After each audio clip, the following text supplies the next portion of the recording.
Welcome to the Sunday Comics Brunch, where we dine on comics and comics headlines, hosted by Mr. Anderson and Meredith Logren. Join them and their guests as they go over the comics headlines from this week and their projects, brought to you by the Comics News Wire and Geek Insider.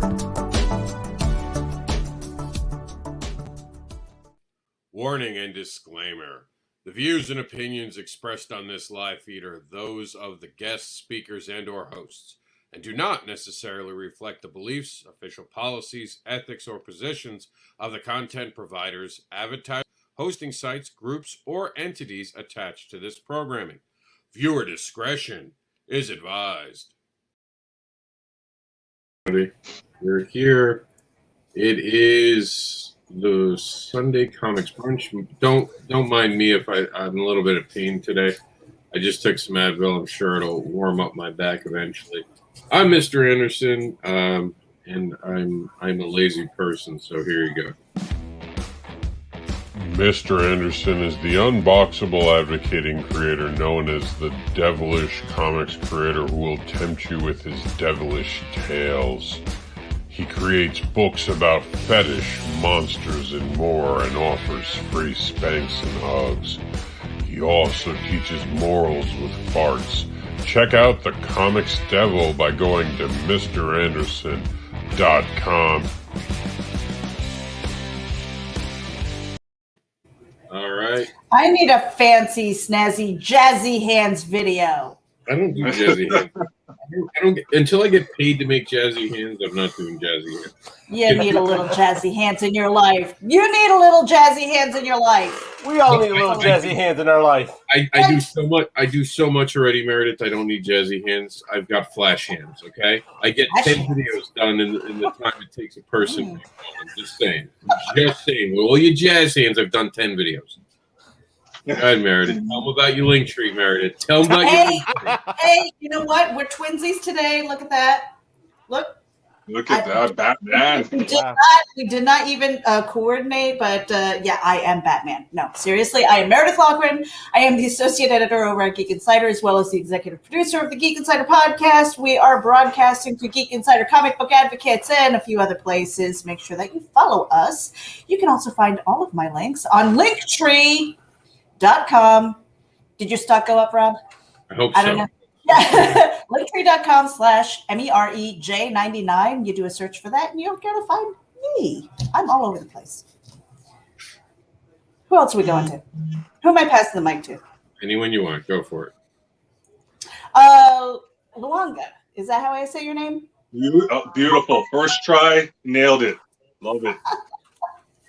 Go ahead and introduce yourself. My name is Luonga Lunuwami. I'm the founder of Zelfa Comics and Collectibles, and on YouTube, I'm the homemade game guru, the madman of cardboard crafts. Lifetime comic book and collectibles and action figure and everything geek. And I'm also the publisher of a comic book series called Paper, Rock, Scissors, and Stuff Wars, where I took the hand game rock, paper, scissors and brought it to life as a planet-wide war for survival and dominance. I love that so much. Awesome.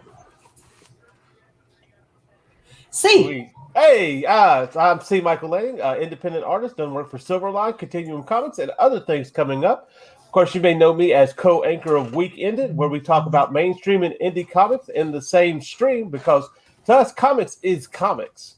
So, and then, of course, you know me right here being held hostage every Sunday.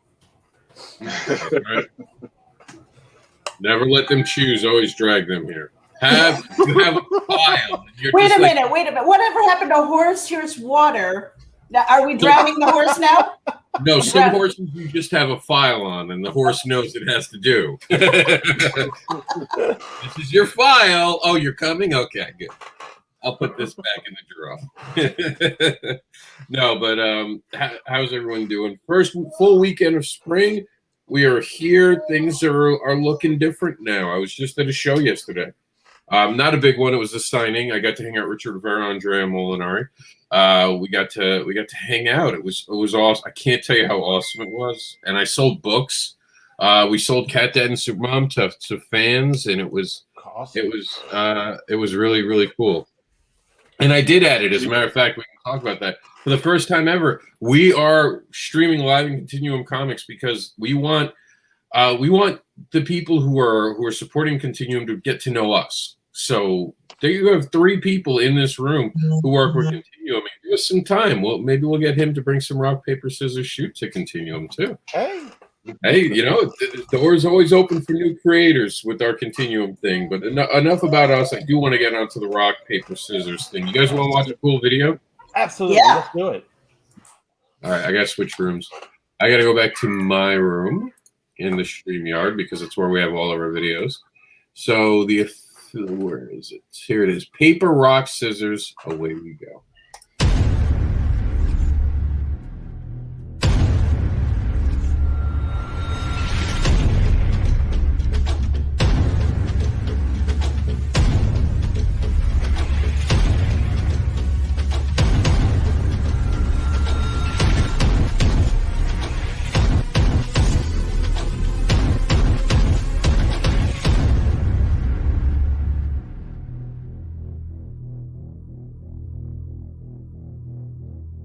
Hey everyone, my name is Wong, and I am the creator and writer of one of the weirdest comic book series out there since Flaming Carrot and Milk and Cheese.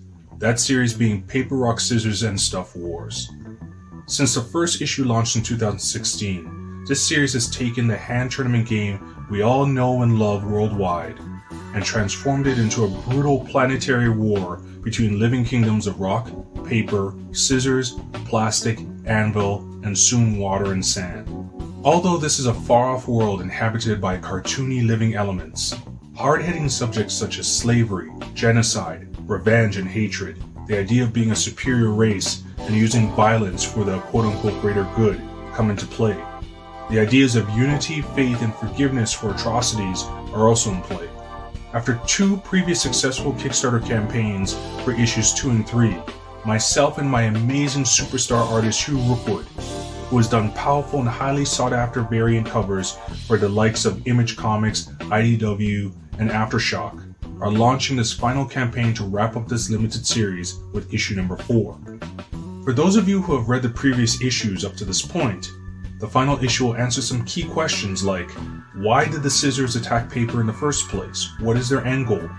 Why did the plastics allow Paper Prince Teflor Jr. to steal the hardening agent? Where were the kingdoms of sand and water all this time? Why does the war bother the anvils to the point that they're willing to destroy everyone to achieve peace? Will Norblade's plan to become the leader of the Scissors' metallic empire work? Issue number 4 will tackle all of that and then some. But to do that, we need your help in backing this campaign to get to that finish line. And to ensure you get our very best, the best we can offer, we reached out to some amazing new and legendary comic book artists to provide variant covers and pinups. We hope you'll join us on this crazy journey and help complete this limited series. We have some big plans in store for this concept once the trade paperback is completed, and we want you to be part of it. Thanks for your help, and all the best. Oh, wow. That cover with the scissors coming in, oh my God, that thing is amazing. That cover, the first one, the one with the baby paper and the scissors coming behind it.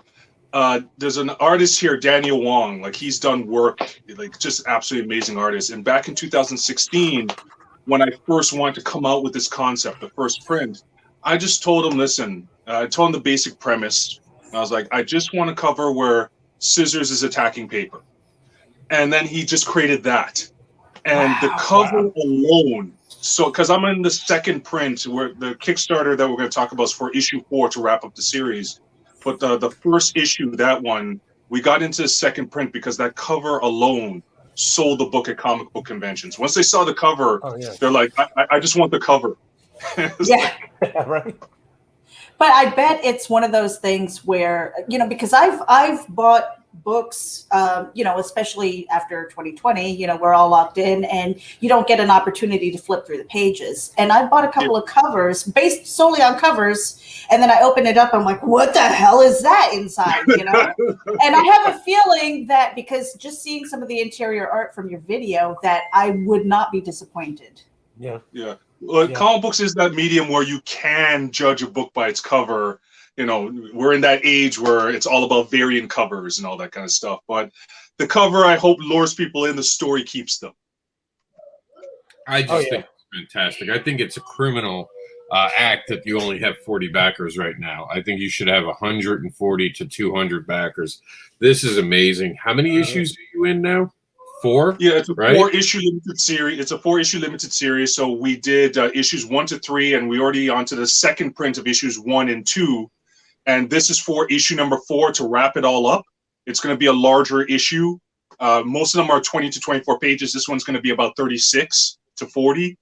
That wraps up pretty much the whole thing, but still sets it up for an ongoing series down the line. And we're also going to do a trade paperback, which we're going to then send to distributors like Diamond and Lunar and all the rest of them. So, and in your comment about the 40 backers, I actually had a conversation with some colleagues, because I know many people in the independent comic book business. And, you know, I had one person contact me and say, you know what, it's amazing. You only have 40 backers, but you actually have more backing than I do with 68 and 70. Yeah. And so I found myself lucky that, yes, I have a small amount of backers, but they back large. So the average backing of my thing is about $200. So I count myself lucky that it's more about those who see the potential than just having the numbers game. And I know for a concept like this, because it's so far out there, it's so weird, it's a lot of work to get people on board. Yeah, but it looks really good. I mean, that's some really fantastic art, black and white and color. So it's yeah. Well, yeah, I'm really surprised only at 42. Well, I'm glad to have you guys on board. And my artist is Hugh Rookwood. I have to give this man a shout out. He's an acclaimed artist in just north of Calgary in Alberta. He's Department of Truth. Most people know that Image title is red hot right now. He did one of the hot variant covers for that. He did Transformers versus Back to the Future. He did a book called Endings for Aftershock. He's just done so much work, and he came on board a few years ago, and he said, I want a piece of this. I want to work on this with you. So I'm blessed to have such a talented artist who could bring my dream to life. So did he do the character designs too, or was that? Well, originally I had an artist. So the history of this is, again, 2016 with that crazy covers with scissors and the baby paper. Daniel Wong was the cover artist, but a man named George Leon, who's a Navy veteran who lives in Camas, Washington State, a good friend of mine. We call him the dude. He's like the Big Lebowski. He is the dude. He did the original artwork for #1 as a favor to me. And he wasn't able to continue on because he had so many other responsibilities. But together we fleshed out my characters and got that done. So then Hugh came in to be my ongoing artist, and then he just redesigned the characters in his own style by using the original templates that were created for it. Yeah, because I can imagine trying to come up, hey, I want some character designs for scissors and some paper and some rock. And they did a fantastic job. You could tell what is what, and it looks good. They have different characteristics to them that are really, really stand out. And that's the beauty of Hugh's artwork. Like I give my artists, like the relationship between an artist and a writer, I give him the script, I give basic instructions, but I let him interpret things how he wants. I let the artists do what they do best. Instead of micromanaging them, like, here, you got my instructions, you go nuts. Even with panel design, I have an idea of how a panel's supposed to work, but you are the artist. You're the one who dictates how that panel's supposed to work out based on your skills. So it's great. But yeah, I want people to see that these characters have personality. It's not just simple rock beats scissors, scissors beats paper, paper beats rock. It's way more complicated than that and nuanced. And I want you to know who Norblade is. I want you to know who Samhain is, who are two different scissors. I want you to know who Rocknar is versus Magmus. So Hugh did an amazing job doing that. You know, I want to speak about that, communicating with the artists and the letterists and things like that, because we're all creators here. And so when you said that you kind of give the artist creative license, when you do that and they come back and it's unexpected and it's good, it's great. You know, you're like, oh, wow, you know, you saw something that maybe I didn't see. But how do you react if it's not so good? You know what? I guess I am lucky. I've been doing this for some years now. I'm not sure if you could see it. I had another book, a children's book called Pedley Ann, Adventures of Pedley Ann. I've done a horror series as well. I've published all different types of books. But eventually you get to a zone with certain artists who you've worked with enough times that you understand each other. Mm-hmm. Just like Kevin Eastman and Peter Laird with the Teenage Mutant Ninja Turtles. I've spoken to them. I've hung out with them. Eventually you just get to a rhythm. You just understand each other. So with Hugh, it has not happened. It has never happened. I pretty much, because my notes are very detailed. Many times laughs. My scripts are extremely detailed. Where I tell the angles, what they're supposed to be looking at, and then from there he knows, okay, this is what Lou's looking for. Let me put my spin on it. And every single panel, every single page he's ever sent back to me, I'm like, dude, this is gold. I have nothing to complain about. So, what was it? Do you still have your first script? Yeah, I have all of them. Yeah. I wonder what that looks like compared to what you have now, because I know for me, I started off with prose. And so trying to script it out and saying, well, I'm going to give the artist creative license. So I had like really probably no details except for what was in the prose itself. And I find myself now kind of going into the, fourth and fifth story that I'm working on that I am adding more details because I have a better feel for it. Yeah. What was your first script compared to what it is now? Probably apples and oranges, right? Oh, definitely. Just like artists progress, writers progress. Mm-hmm. So yeah, I have my first script was kind of like all over the place too. Because you're first creating this concept in this world, and there's even a couple of errors that only I would know of. Where there's a bit of confusion on which characters were supposed to do what. So I didn't fully explain it properly. But now on script number 4 for the last issue, which of course is a lot bigger than the rest, I specify, okay, this paper, we're supposed to have this features goes here, this paper with this feature. So a 1-page script for many of my scripts goes on, like for 4 panels, goes on 2 pages. Because I'm being that descriptive. But he appreciates that because, he wants to understand what I want because this is my book. And then from there, he'll throw in his touches, knowing that, okay, this is what Lou generally wants. And I left him enough spaces for words because I also letter my own books. I hate lettering with a passion. Yes, I do too. I'm learning that I really don't like it. Yeah. But you do what you need to do because I do know people who letter, but again, it's not in the budget. Because even with the Kickstarter, it's to pay the artist, that's the main thing, but also to pay for the books. I don't even actually pay myself anything out of this as the writer and creator. I just want to see my books done. That's all that matters to me. Before I used to make my money at Comic-Cons. I would take these and then, once I'm in a Comic-Con atmosphere, I'm a machine. I'm usually a quiet, loner type person, but when it comes to selling, I need to do what I need to do.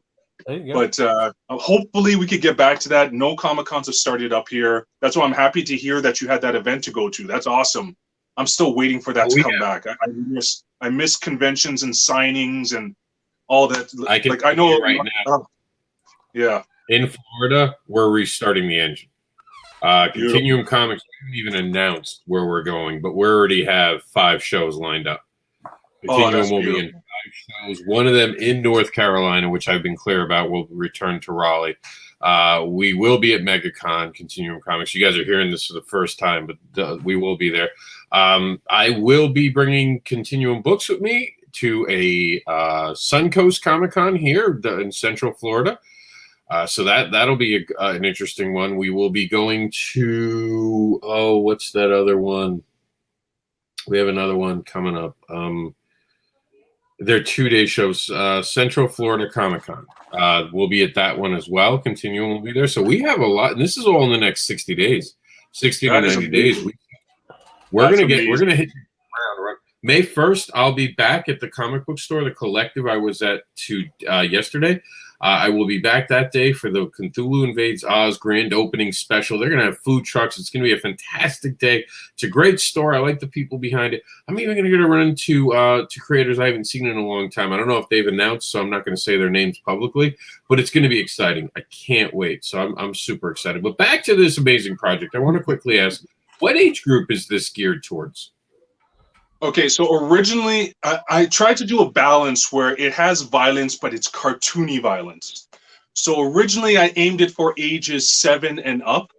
But the funny thing is, when I went to comic book conventions, and as a funny story, so again, I had the 2 books, Pedley, and this one I made when my daughter was born in 2012. Very cute, more geared to girls and whatnot, and I have rock, paper, scissors. I sold out of, I wish I had a copy of that first cover. I don't even have a copy of it. It's sold out. But I had both. So the violent paper, rock, scissors cover versus the Pedley Ann cover. And this little girl, I'll never forget this, 4 years old. And the parents are like, "Hun, if you want a comic book from this gentleman, choose one." And she points to the rock, paper, scissors one with the scissors chopping up the paper. And the mom's like, no, don't you like the cute one with the pedal characters? She's like, "No, I want that one." And she was looking through, and it made my day. And the parents are looking through it, and it's like, actually, this is not bad. So even a 4-year-old can appreciate it. So, and I put a lot of deep themes, like again, the papers committed genocide against the scissors commit genocide against the papers, and there's xenophobia. There's it's a war, but yet I tried to write it and balance with Hugh Rookwood's artwork that it's not slap you in the face. It's not trying to be woke. I don't want anything to do with that. It's about just bringing these themes out there and seeing how it's resolved. So yeah, kids can get into this. Because there's in the original first print there was blood in that first print, and the second print I edited the blood out. I didn't want it in there, and that made the difference. So now, yeah, young kids enjoy it too. I've had no complaints. And I love that. I love when there are books who help generate conversations. Like, what is that? And even with dialogue, with expanding your vocabulary and stuff like that. People see a word, maybe it's me. I don't know. I'm kind of weird, but I see a word and I don't understand. It's like I'll go look it up and go, oh, and it's expanding my literal horizons a lot of times. So I can really appreciate that.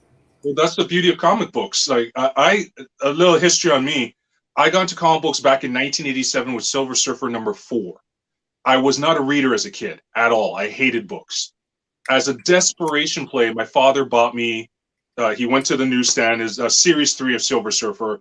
He bought this comic book of this metallic guy on a surfboard in space, gave it to me, and instantly I was sold. Instantly, I was just like, oh my God, what the hell is this? And then I discovered the Teenage Mutant Ninja Turtles, which I'm a massive fan on. And I was like, mutant turtles living in a sewer, eating pizza and fighting my mind was blown. And so comic books, I think even to this day, even with geek culture, what it is, comic books don't get their due or their respect. There are millions upon millions of kids who are readers purely because of comic books. Comic books are literature. So it's like, yeah, and the things you've learned, many of the classic Ditko and Kirby and Stan Lee books, there were words in there, and yeah, you would go to a dictionary and look them up. That comic book introduced me to that word. So yeah, this medium's awesome. Yeah, and I know that Rob's story was with the dyslexia. I mean, comic books really got you into reading and the love of writing. I would say. Yeah, mine's a little different because mine starts with a cartoon.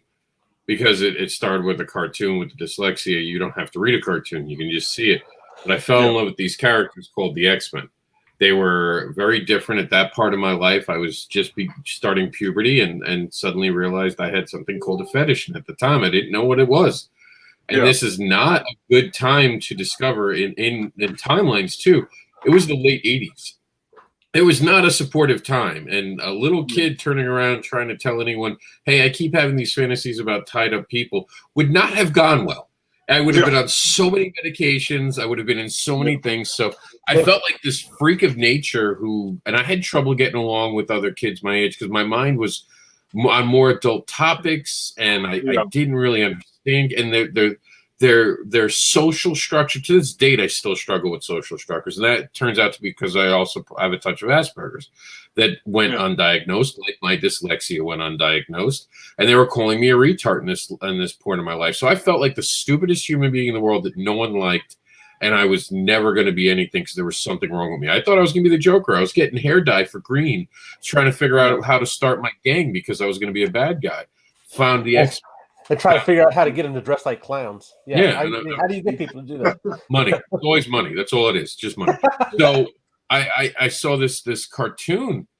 It was these people who were freaks of nature. They didn't fit in. They didn't have a place they really belonged, but they belonged together. And I was hooked. Yeah. And then I went from the X-Men, which was the pride of the X-Men, to the actual comic book, and half the characters were gone. It was during a storyline where they had blown up the team. Kitty Pryde was missing. Wolverine at the time was missing. I believe I jumped on right when they were hiding, and it was Scott and Dazzler, and I didn't know who Dazzler was. She wasn't in the cartoon. Yes, Dazzler chick. But then I read it anyway, and then Gambit came out, and then Deadpool came out, the Mutants, the X-Force. Oh my God, I was blown away. I was hooked, and I went from a reading score because I didn't know how to read because of my dyslexia, and they were just testing me as I started getting into comics. I already started. The way I learned to read was a dictionary on the left side of the table and a comic book on the right. So anyone who ever tells me comics don't have big words, they don't know shit. They don't. Yeah. Or to use a bigger word, they are uneducated buffoons. But I feel your story. Imbeciles. I was a depressed kid. Like, the irony is that my father got me into comic books, but then he tried to destroy them all when I really got into collecting because he thought it was a waste of time. And I went through a horrific depression as a teenager. And it's a cultural thing, you know. Growing up in my household, depression was nothing. You have nothing to be depressed about. So comic books were an escape for me. They were my way. And yeah, I was a nerd back when being a nerd was not a good thing. When being a geek was not a good thing in the 80s and 90s, where you were shunned. But you open up a comic book and you just escape into another world, and they got me through those depressive years. It's absolutely amazing what comic books can do, and even the issues. I remember reading Mouse, the one with the mice, the graphic novel about the concentration camps and what happened. I was blown away by that. Like when it was at the library, and I was like, comic books can do this too, and I was like, deep, powerful stories, and I was like, yeah, this is me. And then when I discovered Neil Gaiman and got into when I had my Sandman years and Vertigo years, and again, the depths of the stories, and I was like, well, I'm just blown away by it. But yeah, I feel for you because my teen years were very, very difficult too. And I know for many of us, they were difficult. That's why I think it's a beautiful thing that, geek culture has exploded the way it has. And, I bumped into a girl at a Comic-Con, well, I should say a grown woman with kids now. She laughed at me back in grade 11 when I was under a tree reading Spider-Man. And then I bumped into her at a Comic-Con when I had my own table. And she's there with her kids. And I was like, yeah, we were reminiscing. And I was like, do you remember when I was reading that Spider-Man comic book and you were laughing at me for reading baby books? And she's like, no, I don't remember that. And then she stormed away. And I didn't mean it to insult her or anything, but it just made me laugh how things have changed. Where someone with that comic books were dumb baby books. Now it's the thing.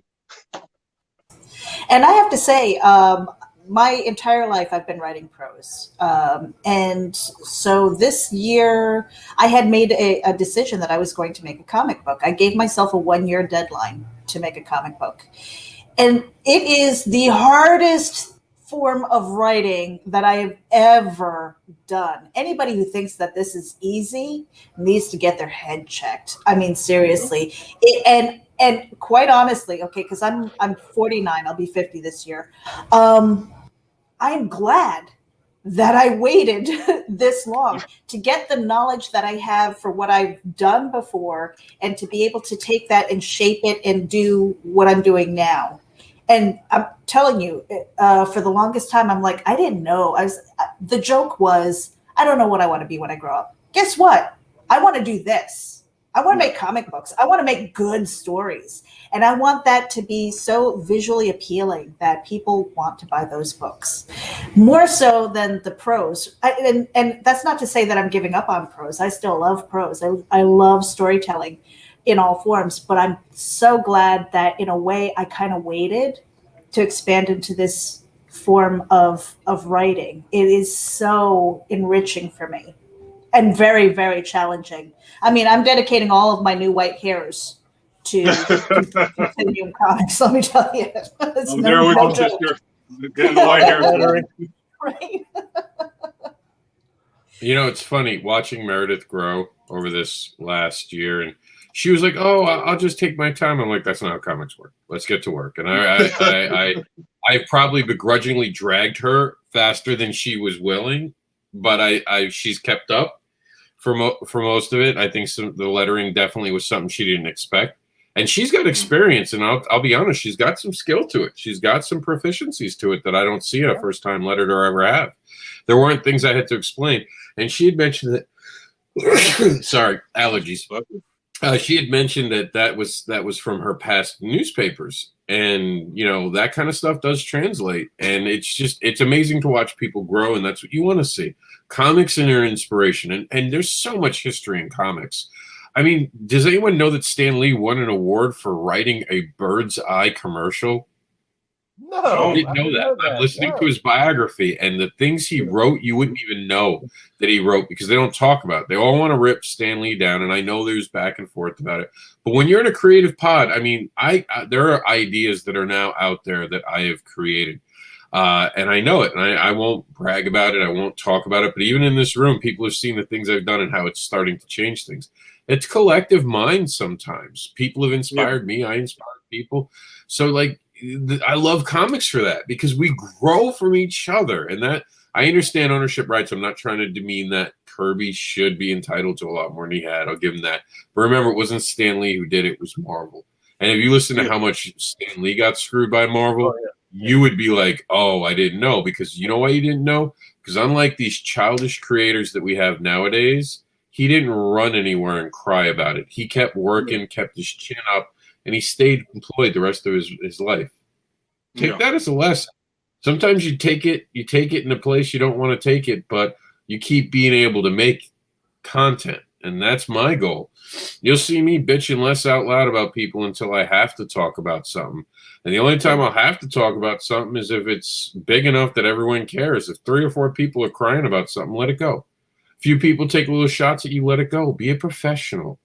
You know, like that's what you have friends for. Go bitch to your friends. Draw funny faces on them if you're an artist, you know? That's what you do. You vent in the backgrounds. You talk about, like, you know, Google searching them and finding their address and doing a Jay and Silent Bob thing about a review. But you don't do it. It's a joke. You have fun with people in the background. Be professional. Create things like this this paper, rock, scissors, and stuff. We have to talk about the flaming carrot, though. We haven't talked about the flaming carrot. I'm not okay with that. Can I just add in one thing before we get to flaming carrot? I love the point you made about the beauty of the community of comic books. You were showing there all the variant covers that were part of this. I reached out to people like Dan Coate, the co-creator of Zen the Intergalactic Ninja, Bill Maas, the creator of Nera X, Michael T. Gilbert, the creator of Mr. Monster.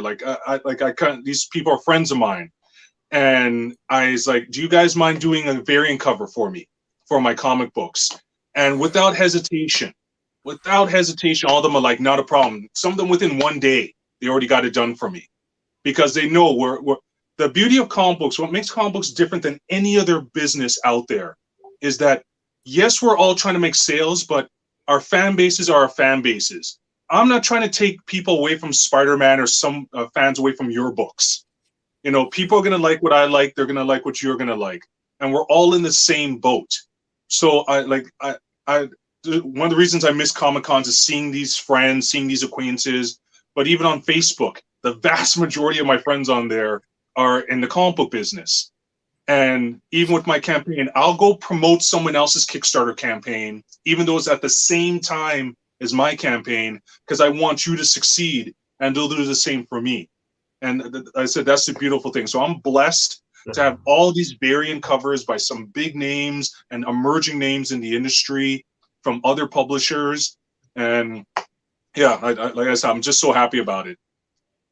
Yeah, we rise together. That's the end result. We rise together. But we have to get onto this carrot. I need to know more about the carrot. Yeah, Flaming Carrot was one of those very oddball.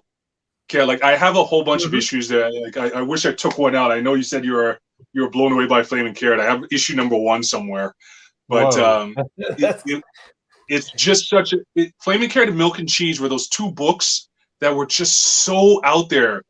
Teenage Mutant Ninja Turtles, Flaming Carrot, and Milk and Cheese. Those are big inspirations for me, just because they were the type of books that, at their face value, made no damn sense until you got into them, until you gave them a chance, and then you see they're just brilliant books.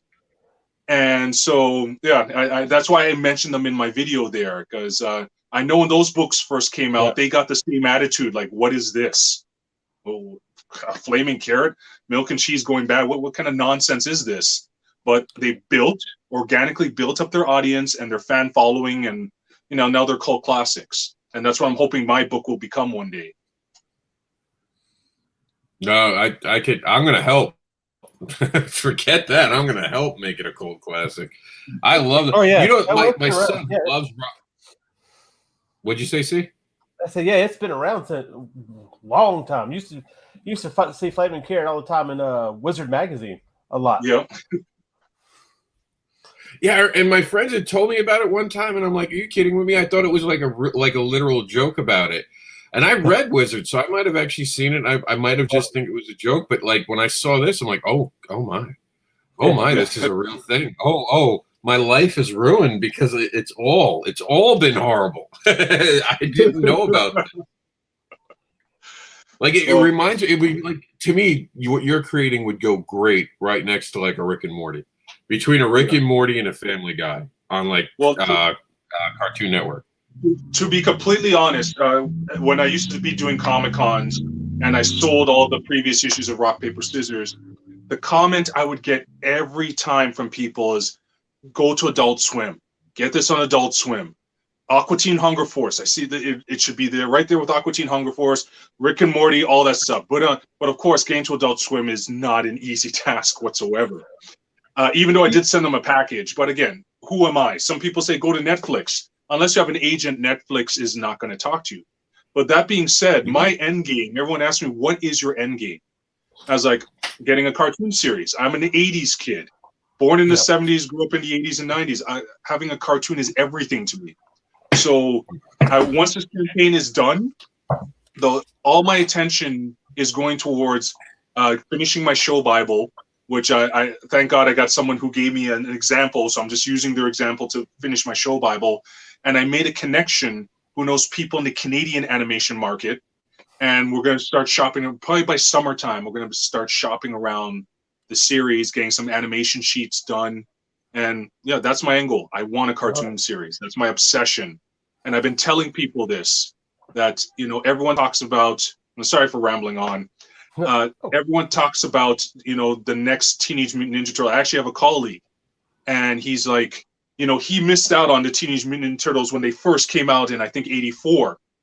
And I was like, when I introduced my book to him, he's like, oh, this seems cool and it's different. Okay, good luck with that. And I was like, dude, you're making the same mistake over again. You said you regretted not investing in this crazy different book that you didn't get originally. Now it's worth tens of thousands of dollars. Not to say my book is going to be like the Turtles. I'm not arrogant like that. But again, it's something that is, everyone believes it's geared towards cartoons. I'm moving it towards cartoons. I'm also developing an app game, an Android app game, as we speak for this as well. So I'm making those moves. So here's your opportunity to, again, take that chance, even get the $15 tier, which is the signed copy of issue number 4. Here's your chance. Invest in something that's new instead of waiting 10 years from now and saying, oh, that Lou guy told me about this. And I was like, good luck, guy, and let it slip through the fingers. I even made the same mistake with Walking Dead #1. I could have had it when it was on the shelf. Comic book store told me, hey, Lou, you're going to like this, man. Zombies and looks like cowboys. And I was like, zombies and cowboys? Not interested. And yeah, we know how that book did. And We all have those mistakes. I'm hoping people will not make that, that choice with this book. Give it a shot, give it a chance. And if at the least you get some entertainment out of it, at the most, who knows, it might be worth something one day. Hell yeah. So, hey, Rob, you might actually know a little bit of the universe of Flaming Carrot, because I did not know this. I just learned this now. Do you remember the movie Mystery Men? Yes. That came out in 1999. Those characters are actually from Flaming Carrot. Yep. With Ben Stiller and all that. Yeah. Casanova Frankenstein. Dark Horse Presents. It was from Dark Horse Presents when Flaming Carrot was being published by Dark Horse, I believe. And they appeared with Flaming Carrot. Hellboy was with Flaming Carrot. Not Hellboy, sorry. The Teenage Mutant Ninja Turtles made an appearance with them. Crossover. Yeah. Yeah. I thought I remembered a crossover. That I was going to say that earlier, but I wasn't sure. Yeah. That's really cool. That's actually, I'm sure for you, a dream come true. Yeah. I think a lot of people were disappointed probably Flaming Carrot wasn't in the movie. We do want to switch gears a little bit, and of course you're welcome to stay with us on the show, but there was also something I know that C wanted to share this morning. Speaking of crowdfunding, let's see. Of course, we have over here, let me see here, I can pull this up. Let me pull out my screen. Give a shout out to our friends over at Indie Volt, and they've got an Indiegogo going right now. Indie Volt Revolts. Go ahead. And as you guys can see, they've barely funded, so you guys can help them out. Make sure this should have a lot more backers than 40. This deserves more. Look at the list of people in there, right? See how many talented people. The covers have been like the driving force right now, but there's so many talented people within this book. Oh yeah. Not to mention, you get a sneak peek of Only Death Could Save Us #2. In there, and then of course you have these great variant covers you see right there on the side. So absolutely, look at that. And it's a flip book, right? I believe so. I believe it is. You know what? I've been seeing more and more of these great Kickstarters of indie comics. I was talking to a colleague about this, and because a lack of conventions, and because so many of us are going on Kickstarter to do this, there's so many comic book Kickstarters now. I think more than there's ever been on these websites, that it's a lot of them get lost. Because I'm looking at the artwork, this looks great, but there's so many, and then you're going against like Berserk. I know Berserker's done, but just as an example, you're going against these juggernaut publishers like Boom and the rest of them. So that might be a reason why some great Kickstarters like this are not getting the traction that they do. And Kickstarter does have a bias, in my opinion, to certain campaigns than others. Well, this is just for the record on Indiegogo. Oh, sorry, my mistake. Yeah, I don't want people looking on the wrong site for it. This is Indiegogo. This is Indiegogo. Okay. Well, and that was something that we had discussed when Berserker first launched. There was a big discussion. Is this a good thing? Is it a bad thing? How dare he comes over to Kickstarter? He's not an indie and blah blah blah. And it's like, yeah, he is. And if you can get a brand name like that talking about your comic book, hell yeah. How many new people are you going to bring to the platform? And, even Rob was saying this. I think it was on Friday when we were talking about it. We were like, hey, if he launches again, I'm going to launch right behind him because it's bringing in all of that money, all new eyeballs. How is that a bad thing? It's all jealousy. It's oh my God, he's doing this. He's more popular than me. It's childlike behavior. It's unsupportive. It's, if he comes here, and let me tell you, early on when I first got into what it was called indie, the double I indie, because it's all about a person. It's about I. There were people who I came up with who were I didn't realize at the time, very deceitful. They designed things to keep you in a bubble, but that bubble was meant to keep their careers going and not help your own career. It was just enough to give you advice, but not good enough advice where you'll get above them. And it was almost kneecapping people early on. And it took me a while to untangle some of that. And some of that was that early idea that, this can only be for indie. So basically you want to keep something that helps us making money to our small knit group where we all support each other for the rest of our lives. But if we keep supporting each other and we're not growing, how does that work? Oh, wait, look, Keanu just came and 10,000 new people just subscribed to Kickstarter. So is it a bad thing? Not for my wallet. It's a great thing for my wallet because I have my wallet, but my creative ventures, because Continuum Comics just launched a successful campaign with over 100 backers. We don't know how many of those backers showed up because of that. There were people, I know Mike Seeley said that he was talking to them about Kickstarter, and they knew what Kickstarter was now. A year ago, you wouldn't even know. People wouldn't know what's Kickstarter. Now at least they know the name enough. It was on Newsroom. I didn't even know this. They mentioned Kickstarter on Newsroom. I'm into comics. I watched it a few years ago, did not catch what Kickstarter was. That's how long Kickstarter's been around, but now it's a household name, not just because of Berserk, mind you, but you also had Scott Snyder who showed up. And why? Why? Because you're popular, cannot you not use crowdfunding? What, you have too much money? Let me tell you, you want to know why rich people are rich? Because they keep making money. You don't stay rich unless you keep making money. You don't stay popular unless you keep grinding. So many artists around there twiddling their thumbs, and we've all seen this at a convention. How many of you have seen the artist who's on their phone the whole time and not paying attention to anyone, but wondering why they're still not getting work with IDW or Marvel or DC? And you see it in their artist row where like the famous ones, where none of them are working anymore. Meanwhile, the people who are still working get a bigger banner, they're put in better positions, and they're always interacting with their fans. It's all about attitude, people. It's all about attitude. Well, if I could speak to the I got to echo. If I can speak to the Scott, I don't know what the deal is with that. Hold on. Yeah, let me see. Y'all hear me? Okay. Yep. If I could speak to the Scott Snyder thing on there, you know, when you do an Image comic and you put those out in the stores, that first issue goes like that. No matter what it is. So Scott Snyder coming to Kickstarter actually gave more people a chance to get that first volume, that first issue of that comic. I don't think it was just about making money, although that's there, but it also opened it up for a lot more people to get that first issue. And when it did finally actually hit the stores, guess what? Sold out. But it was different on Kickstarter. Yeah. First off, when he went to Kickstarter, it was a different version. You got to see a script version with the art, which is amazing. That in itself. Second, he took none of the proceeds. All the proceeds were for his team because the Image book had been delayed because of what was going on in 2020. We have to stop telling people they can't do things. Shut up and watch how they do them and try to be them. Brian Pulido is one of those guys. We just inducted him into the Creator Hall of Creators, and I'm very excited about that fact. And when he first started going to Kickstarter, I remember, oh, he's taking money away, and that was what people were whispering to each other. And sometimes when you see people you think you admire saying things, you don't stop and go, hey, maybe wait. And I've changed that about myself now. I don't care what I think of anyone.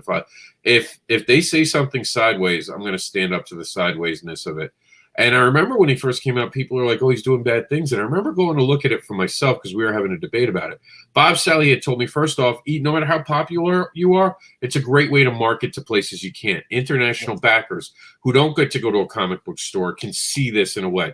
Plus PDFs. This is a great way to get rid of PDFs. There's so many reasons that people should be on these crowdfunding sites. And if you think they're taking the money out of your wallet, you're not building a good enough product. Because that means your product can't stand up toe-to-toe. Let me tell you, I'll go up against Brian with Barbara any day. And if he wins, that's fine. It doesn't matter because my book's just as quality as his. And I don't have a problem with that. And if I had the same following as Brian, maybe one day we could have a competitive campaign at the same time. All love, but let's see who makes more. But he earned it for decades of work. And all these little I'll be nice here, these octopuses. All these octopuses using all their tentacles to drag everyone else down to their level because they're not rising up. They don't want to rise up. They don't want to put the work in. They don't want to do what you have to do. They don't want to promote. It doesn't matter if it's an Indiegogo, GoFundMe, or Kickstarter. It's work. It's a lot of work. Even the guys like Earthworm Jim, and I agree with what you guys are saying. I support Earthworm because many of our retail friends, they have to order stacks and stacks of stuff just to get one book, one variant. Yeah.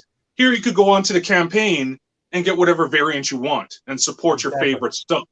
That's great. But also what you're saying about the small guys, like even for me, I'm happy where my campaign is. Of course, I would love to make more, but I'm not losing off of this. I had to work, and I tell up-and-coming people who do Kickstarters and ask for my advice, it's a second job, and you have to treat it as a second job. You know, I reached out to you guys. I reached out to other blogs. I'm sending out press releases. I'm contacting my local media. I'm on the phone. I'm on email.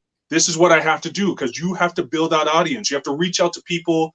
You know, I had to find my email list from old Comic Cons and try to jog people's memories. These are the things you got to do. I started another incentive where I'm making, again, I said I'm on YouTube where I make 3D cardboard art. You know, I started making, you know, artistic pieces like 3D posters as stretch goal gifts for backers. You know, you have to keep on innovating. And for a lot of new people in this and for like newbie comic creators, they don't fully understand that yet. They don't understand how much work goes into doing these campaigns to make sure you're a success. My first crowdfunding campaign, which was on Indiegogo, was a horrific failure, and that was purely on me. Because I simply put up the campaign, sat back, got my cup of coffee, and I'm thinking, it's going to rain backers onto me. And of course, that doesn't happen. And then I failed. I failed it 2 more times. And then by my 4th, 5th, 6th, and now my 7th one, they've all been successful because I had to learn those lessons and understand it is 100% on me to figure out how to get people to back my campaign. You know what the worst thing about all this is that we see creators making stretch goals that aren't even within their ability to grab yet. They're talking about how many backers they got before they get any backers. They're talking about stretch goals before they've even made their goal. And then you get the funded in 12 hours. And some people earn that stuff. Don't get me wrong. You earned it. Yeah, whatever. But when you send a message like that to me as a person with a wallet, oh, you funded in 12 hours, so you don't need my help. So now I was going to back you because I thought you had a cool thing, but I wasn't sure if it was for me. But now that I know that you don't need my money, I'm not going to back you. And if I see you at a show, I see you at a show. Oh, well. We funded on Continuum, and I would not allow anyone to talk about how quickly. I would not let anyone like that was one thing I was like, guys, you got to trust me on this. Remember, Meredith, we cannot brag because we're not there. We're not in a place to brag. You don't brag. You know when you brag when you die. When you go up to the gates and you want to get in, that's the moment you brag. Until that moment, don't fucking brag. Unless it's a video game and you just beat the crap out of your friend or someone cheats in a video contest that you should have won and they use your voice without permission. Then you can... We won't even talk about that. We won't talk about that today. My back is hurting. I don't want it to hurt. But you have to. You have to get out of your lane of trying to think that, oh, well, you know, this. Why do you have to be a squid? Why do you have to be an octopus to drag anyone down? Level up. The people doing that are the same little skinny. I'm not going to put a color to it. Usually I'd say white, but I'm going to be nice. Just a skinny person who shows up to the gym who's male, and I don't care. Write me a hate mail that it's a male. Females go to the gym too. It doesn't work because females don't bench as much for this. So leave me alone. So it's like that little skinny person who goes over to the bench who's not ready for the bench, and you see him putting the 45-pound plates on. You see him putting the 45 plates, and everyone in the gym starts stopping. And it's like if there was popcorn, they'd be eating popcorn because they know what's going to happen. This little dude is going to go over there, lift it, and kill himself. And there's like 10 people ready to stop it. It happens all the time. And I once was that little dude because it was you want it. Don't fucking want it. Don't fucking fake it. Earn it. Study it. Become the person who shows up every day. You know how I got in? Everyone goes, Rob, how did you get in such good shape? You're such a big guy now. You're so muscular. I worked my fucking ass off. I skipped sleeping to go to the gym.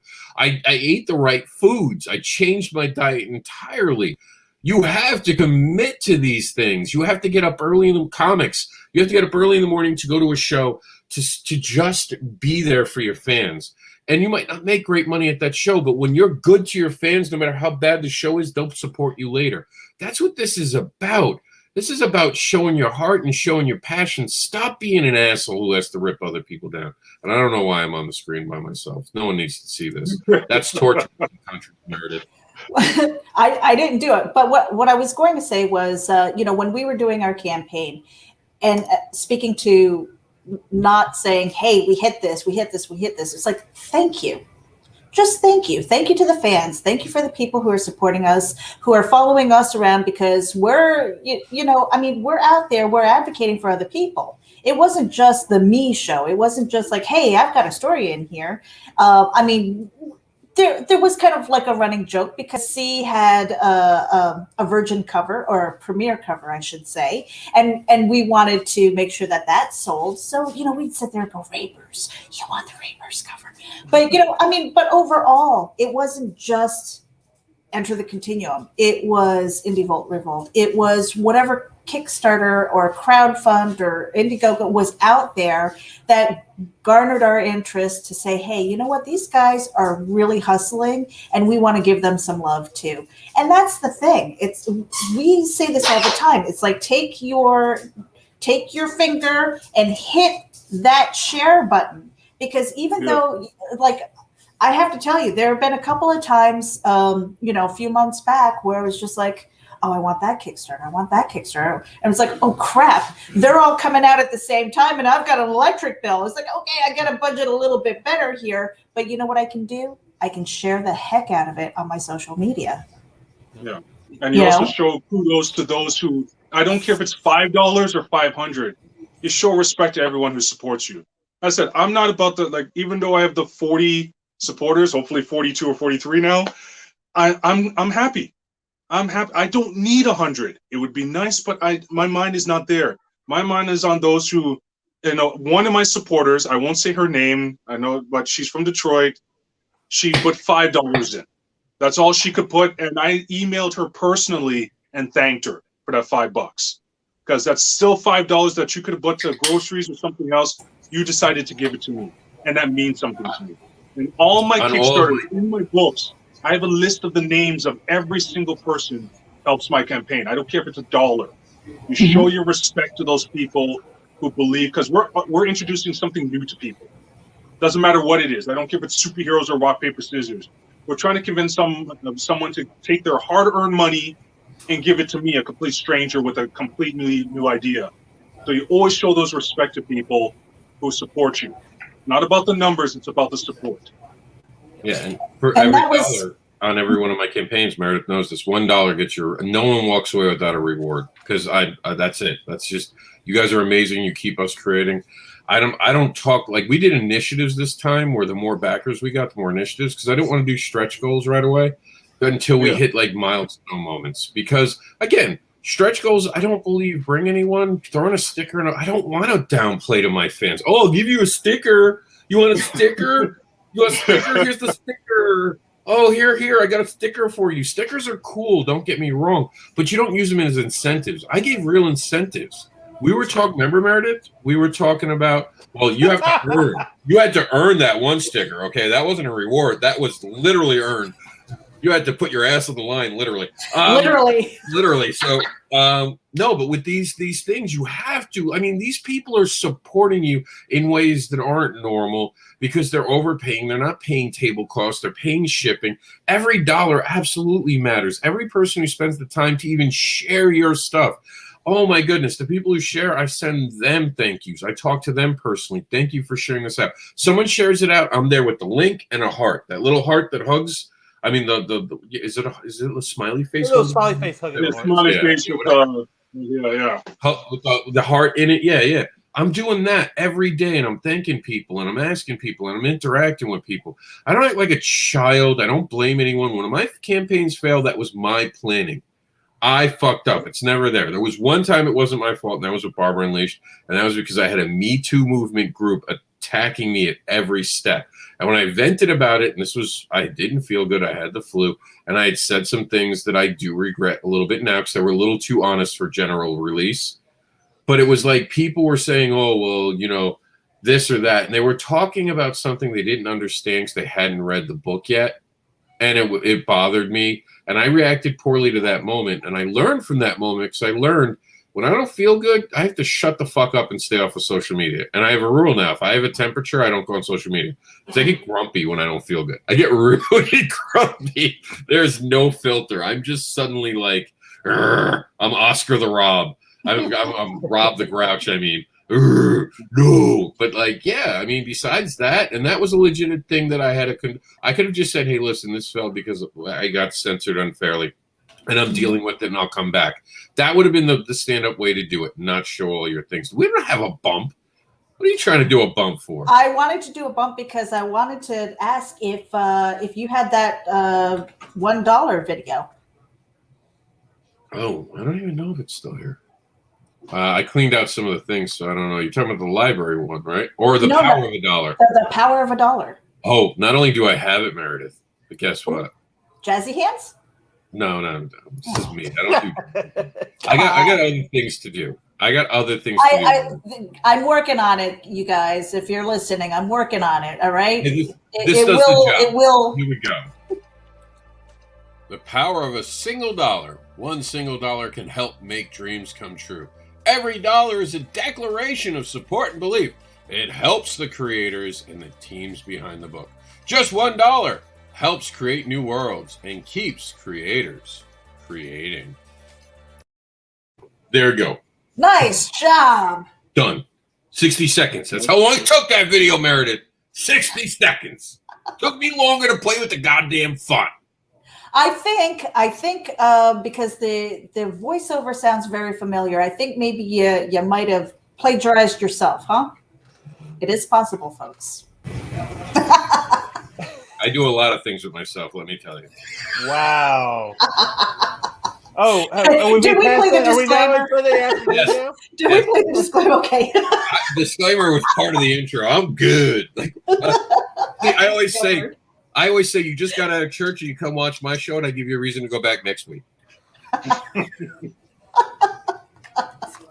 Yes, the power of $1. I mean, it's so important. And again, a lot of people spend a lot more on their morning coffee than that, and just that $1, it helps. It helps with the algorithms. It helps share it out to the network of people who are following you.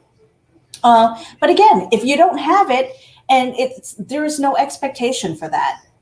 If it's something that you want to support, or if it's a creator that you want to support, and $1 is all you got, great.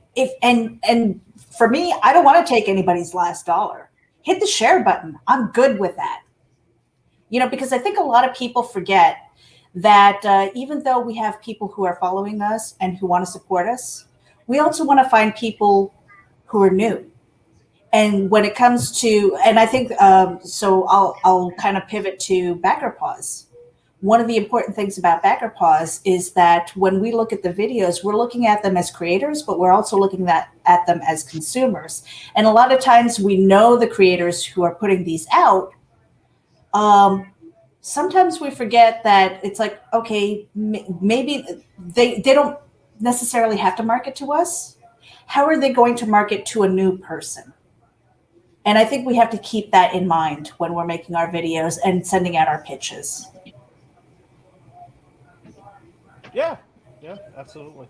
I You always agree. want to keep your audience in mind. Mm-hmm. No matter if they're old audience or new audience, what have you. Yeah, definitely. The whole point is getting new people in. It's great to have your existing friends, family, and fan base, but the whole game is getting new people in. And which are people sharing. People are more in tune to helping out something when it is someone they know and trust. So when people go out and share, and then they share with someone else, that's what builds your audience. And so, yeah, that's very important. And the share button does mean a lot. Mm-hmm. So when you were creating Rock Paper Scissors, I think you kind of have a background in games, huh? Yeah. Yeah. I Tell us started about, off. you created board games and everything. That's interesting. Yeah. I'm not sure if you can see it in the corner. I have a spinning satanic game over there called Do As Satan Says I did for Halloween. For the fun of it. Yeah, I lost. Some people and friends and family actually got very angry with me for that. I'm not a religious person at all. I'm a deist. But it's just a fun party game. But I did that for fun. For Rock, Paper, Scissors, I actually put it up on YouTube because, again, I have my own YouTube channel where I do cardboard crafts.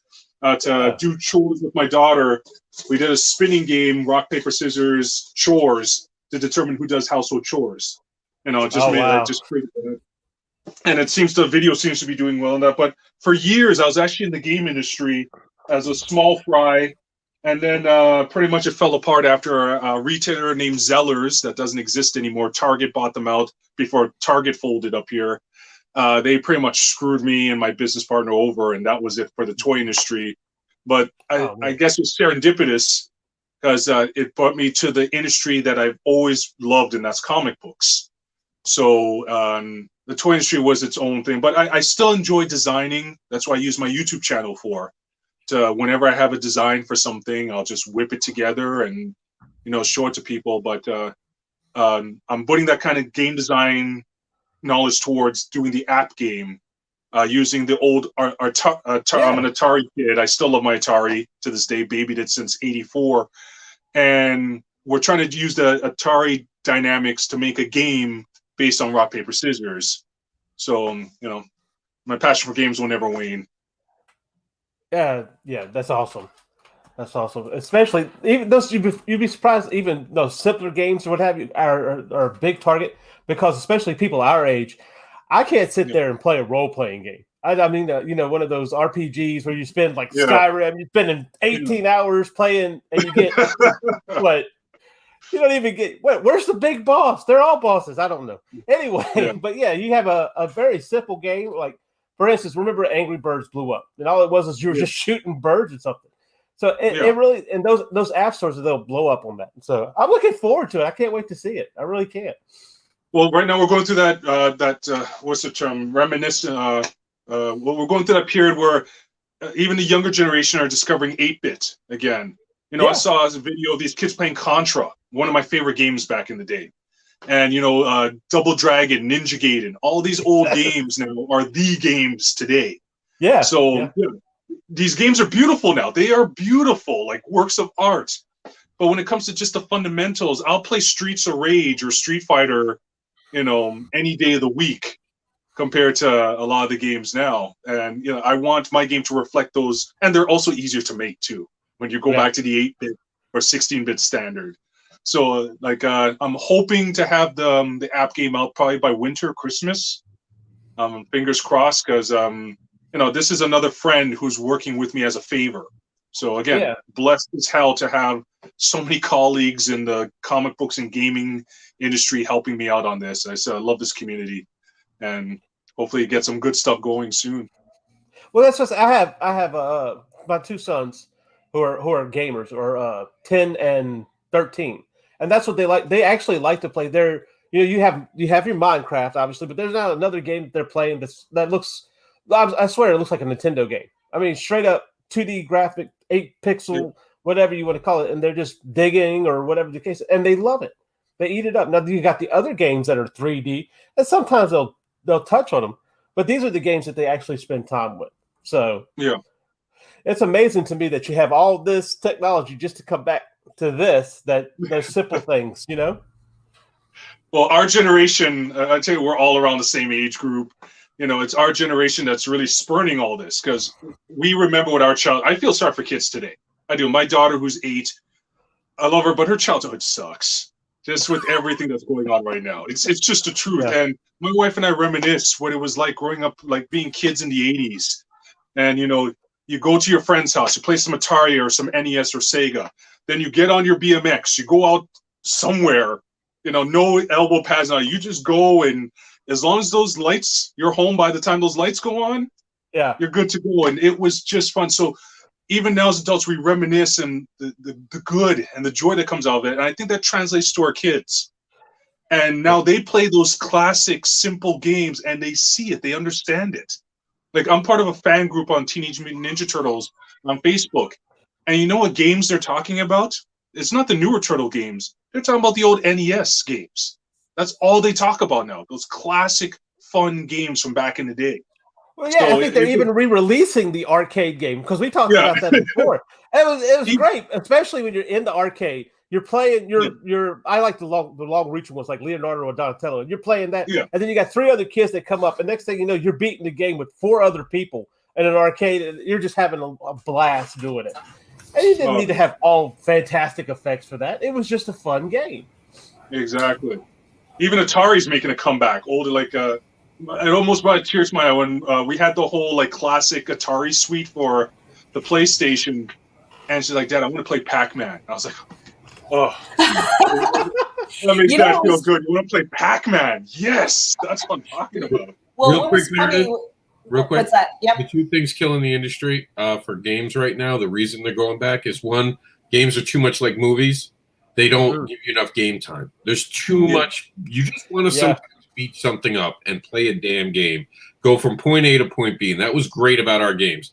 It was point A to point B. No looking for this stupid. You're wasting my time. I'm paying you to waste my time looking for a key. No, I'm Batman. I should know how to do everything the minute I put the. Why do I have to learn how to be Batman? I am Batman. And two, all the freaking things you have to buy now. We used to just buy a game, put it in, and play it. Yeah, now you have to sign up for the season pass, the book, the outfits, and the guns, and the things you need to win. By the time you're done, you've taken out a small home loan to be able to beat one stupid game. No, give us content. Give us something we can sit, play, be mindless for 5 minutes.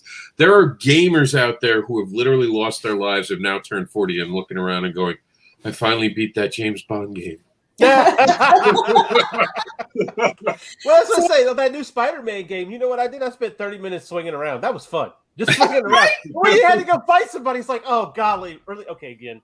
0, 0, 0, 0, 0. Yeah, like how many hours did I spend playing Pong, on the friggin' Atari? But, it was kind of funny with the kids. It's like World of Warcraft, when that first came out, they were much younger and they wanted like to spend real money on fake gold. I'm like, get out of here. But you know what was fun, kind of tying in the whole generational thing, when Guitar Hero came out and they were playing all of these songs that I grew up with, and I'm like, cool tunes, guys. And they're like, you know this? Like, how dare you? I mean, that's cool. And I'm like, no, that's my music. Yeah, it's like kind of a gotcha moment. Ha! Gotcha, see? Yeah. Told you I was cool. I told you I was cool. See, I needed a game to let you know.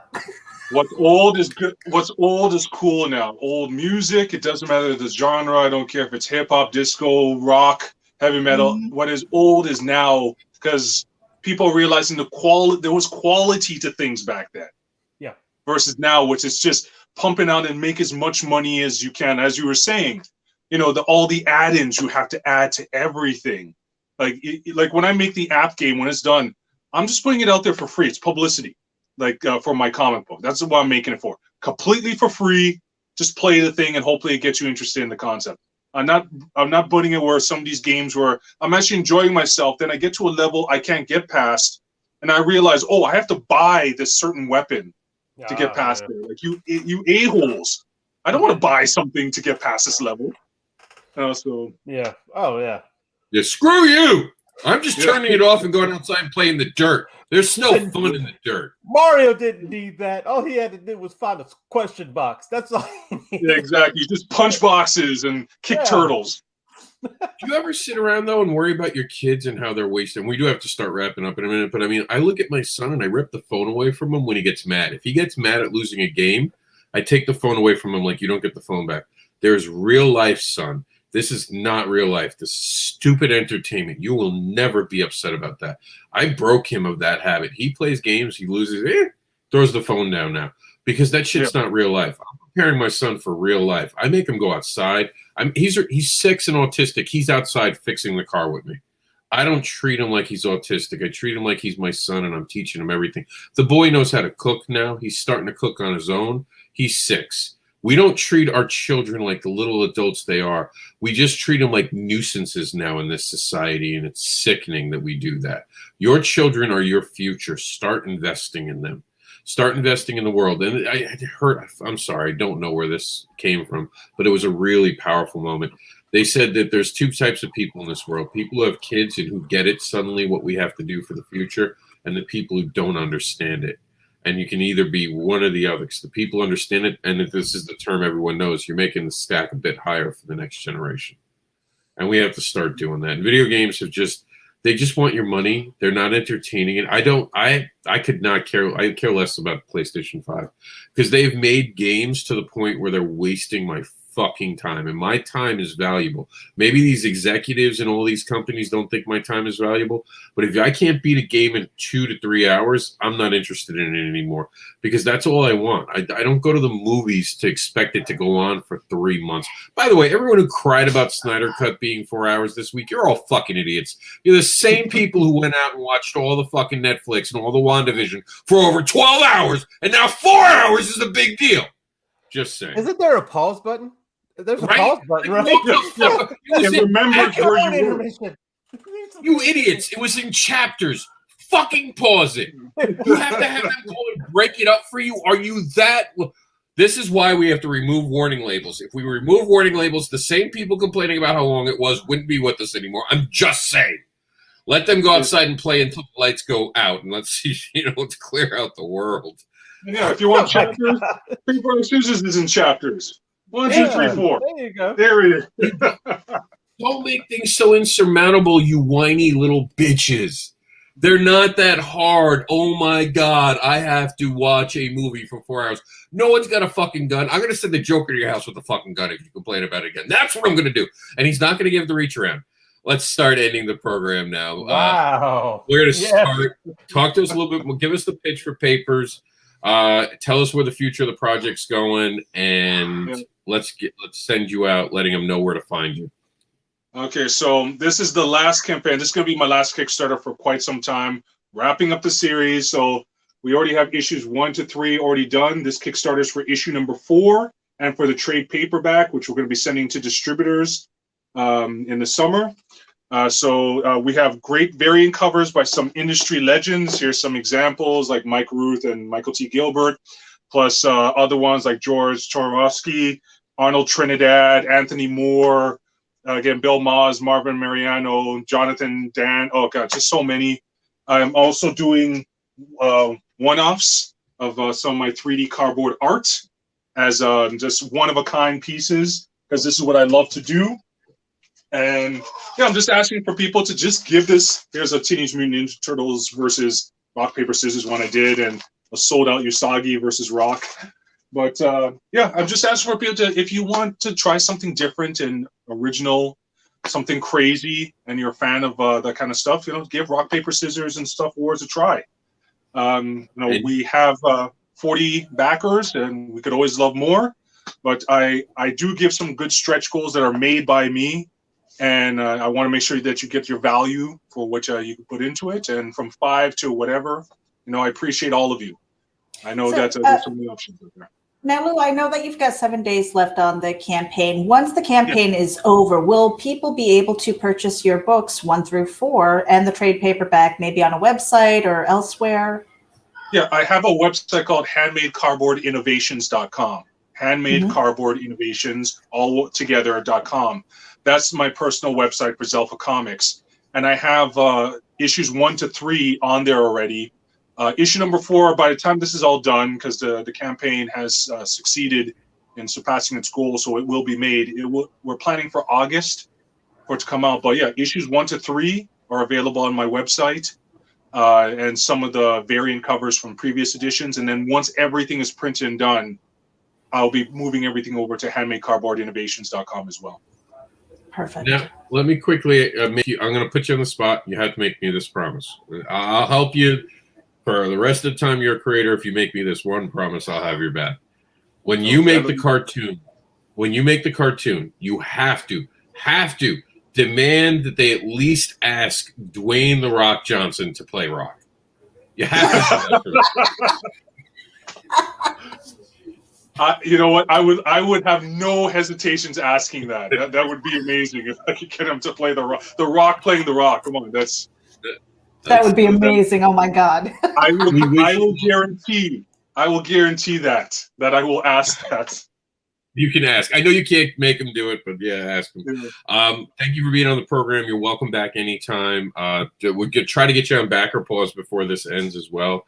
I think you'd have to come on this Wednesday. You could tell me if you're free at 8:30 p.m. Eastern when we do it. You can find that, by the way, at comicadvocates.com as well. Right now it's on the list. please back this one. This one looks so interesting. I'm going to be backing it today. I hadn't gotten to it yet because I had a crazy week, but I'll get there. Now, C, did you have anything else to ask? Because you seem to know a lot about him that I didn't even realize that was really cool. Thank you for all that stuff you brought up today. Oh yeah, no. Well, some of he also says it on his Kickstarter. Find out about him on his his Kickstarter. Sorry, so I was just checking it out. I was like, wow, this is cool. I'm looking at him behind him, and he's got my whole childhood back there. So yeah, that just shows this is what gets me through my day. The collectible stuff. This is my childhood. Yeah, I see like Bucky O'Hare back there. I remember old Bucky O'Hare, and then you got Gonzo, and then the Crow up there. I was like, golly, look at this. Look at this. You've been collecting for a while. And then, of course, the Cabbage Patch doll. Oh, my gosh, I remember that. No, like I said, I got into a conversation with some other friends, and it was like, we're talking about, another blog that contacted me. And I was like, what were your inspirations? What did you watch in the 80s? And my answer was everything. I didn't care if it was Care Bears, Strawberry Shortcake, and Glowworms, or Cops, Bionic Six, and Silverhawks. I watched everything back then. Yeah, see, and my siblings and I think we had to take turns holding the aluminum foil rabbit ears on the TV. So that was before cable. So, but you're right, we watched everything, and then we went outside and we were playing outside until the sun went down. My Saturdays were so structured from 6 a.m. with Rocket Robin Hood all the way to 12. You watch wrestling at 12 to 1. You go outside. Play until 6, lights come on, you come back in, then you get caught up on some of the other cartoons. And then, when my parents were busy, then I watched some Benny Hill, which I wasn't supposed to watch. And, now it all makes sense. Yeah. Until this moment. Why? Now I get it. All right, guys. C, tell them where they can find you. Thank you for bringing me on. Oh, yeah, we're glad to have you. This was fun. This was really fun. Okay, of course, I've seen Michael Lanning. You can find me on Facebook. Check out my regular Facebook. Of course, I do have the artist C. Michael Lanning on there. Go like that page. I do have Twitter, C. Michael Lanning, and of course, Instagram. There's too many I things out there. I wanted to say Indiegogo, but I'm not on there yet. Of course, you can also check me out. Tomorrow, we're doing Geek Speak. We'll be talking to the Kablam publishers about their publishing things, and Tommy Florimonte is kind of a cool guy to have on. Kablam publisher or printer? Did they become a publisher? Printer. Well, okay. There's a whole story behind that. But Kablam printer, excuse me. And then, of course, Weekend at next Friday. So. All right. And don't you have it? Doesn't Silverline have a Kickstarter right now? I want to say it ended, huh? No. Oh, it's ending tonight, as a matter of fact, 10:45. Oh, all right. We'll go check out that. It's called Silverline Double Feature, Twilight, Grimm, and Bear Rush, and that's on to tonight, 10:45. Meredith, you're up. All right, you guys. So you can follow me on linktree.com/MEREJ99. It's got all of my links. It'll have the link to Continuum Comics. It'll have a link to Ragin, which is something that Nita and I will be doing. Hey, you know what? Tonight we're going to be on CromCon 12 with Pops Van Zandt. So tune in tonight, 8:30 Eastern. We'll be on CromCon and. Yeah, just linktree.com. Let Rob's stock increase with that. Please. I have stock in Linktree. She's been helping out. I have chainlinks.site if you want to see the things. I do want to just say a few things before we go. Today seemed to be a little more passionate on my behalf today, and that's because I got to taste being back at a show. I got to taste being back and I love it. I love every ounce of it. And then when you go to social media and you see people whining about the things that are so silly, you start to realize that we can all forget doing better. Let's just get back to like a basic level. Let's just get back. Like we were talking about today, I grew up in a different time period. Like I was busy. I keep myself busy. So many people are out there trying to waste their time on so many things. Take stock in your life right now. Look about how you're spending your time. Look how you spend too much time on your phone when you're near your kid, and understand what you're teaching them. When your kid sees you on your phone instead of engaging with them, they now think that the phone is more important than them. We are raising a generation that thinks phones are more important than our children. Let that sink into you for a second and realize, take your kid out. Spend a lot of time with them. Show them how to cook. Show them how to change the tire. Show them how to do everything they have to. And when it comes to being in an industry like ours, earn your place. Be respectful. Be there every day to learn about the history of comics. You didn't just invent it. I don't care that your friend told you that that's okay. Let me tell you, lettering, and I talked to Meredith about this recently. I can tell when we were doing a lettering, I said, this is something someone's going to bitch about. This is something that's against the rule. This is something you actually have to change because it doesn't work. And there was 3 different levels there. And I had to tell you, have to sit there and know that oh, you can't do that. Bullshit. I will pull out where they've done it already. And the people who are telling you can't do it are not gods. No one's a god. Like we said today, go out and create something new. It's still possible. The people who are telling you can't create anything new, that's because they can't create anything new. That's because all they see is Batman and then make a character called Batwinger. You know, like there's a reason Batman's still around, and it's not because he was the best character ever. It's because the fans made him the best character ever. The fans kept demanding more. The fans kept leveling up. The fans wanted more content. Don't ever forget that truth. It's about the fans. So interact with your fans. Be good to your fans. Go out there and do things with your fans. Talk to them. Go to store signings. Sit there and be appreciative. I sat around and talked to anyone who would talk to me, and it didn't matter if they weren't talking about my comic. I talked to them about anything. My voice is sore because I spent my day yesterday talking to people about comic books. Wear your heart on your sleeve. And if you're just in this industry to make money, I have no problem with that, but then don't tell other people how they have to create. That is the moment where you cross the line. Don't call comic books storyboards. I will come to your house. I will come to your house. I will get in the van and come to your house, or at least threaten it in a messenger, and someone will screenshot it and show the world. And for those who take this video out of context and show me, I just want to say thank you. I like the press and publicity. You've all been great. I appreciate you all. It's time for me to go spend time with my little boy.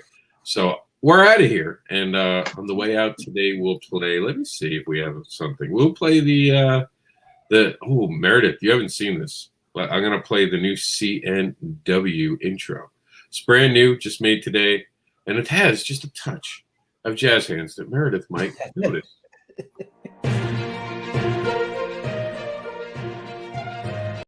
I'm in the wrong room. Hold on. Sorry. My bad. Wrong room. Such a build-up. Difficulties. Such a tease. I've heard of false starts, but false endings? What the? Oh, I mean CNW. That's why this is weekended. This is actually for the weekended show. I haven't seen it yet. Here we go. Makes more sense now.